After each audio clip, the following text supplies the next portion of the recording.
রাসূলুল্লাহ সাল্লাল্লাহু তাআলা আলাইহি ওয়াসাল্লাম আল্লাহ তাআলার নির্দেশ অজু করার বাস্তবতা আমাদের সামনে তুলে ধরেছেন।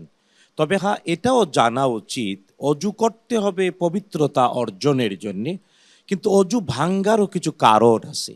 অজু কিভাবে হারিয়ে যায়, ভেঙ্গে যায়, কোরআন আল কারীমে এই কথাগুলো আল্লাহ তাআলা বলেননি, বলেছেন মুহাম্মাদুর রাসূলুল্লাহ সাল্লাল্লাহু তাআলা আলাইহি ওয়াসাল্লাম। আর হ্যাঁ, হাদিসের প্রামাণিকতার যথার্থতা এটাই যে কোরআন আল কারীমের আদেশ, এর পরিপূর্ণতা, এটার যথাযথতা মুহাম্মাদুর রাসূলুল্লাহ সাল্লাল্লাহু তাআলা আলাইহি ওয়াসাল্লাম নিজে করে আমাদেরকে দেখিয়েছেন। এজন্য অজু করার পদ্ধতি যেমন তিনি দেখিয়েছেন, অজু কিভাবে হারিয়ে যাবে তাও তিনি আমাদেরকে জানিয়েছেন।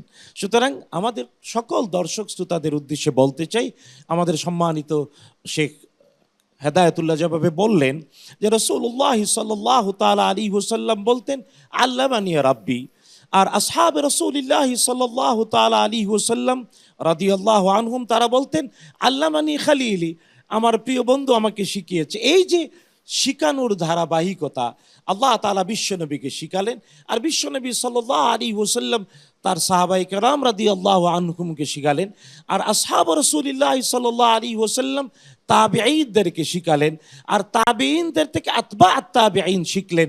এরই ধারাবাহিকতায় যে আমরাও শিখলাম, এর নামই হাদ্দাসানা, এর নামই ওয়াবিহি ক্বালা হাদ্দাসানা। حدثنا حدثنا حدثنا حدثنا حدثنا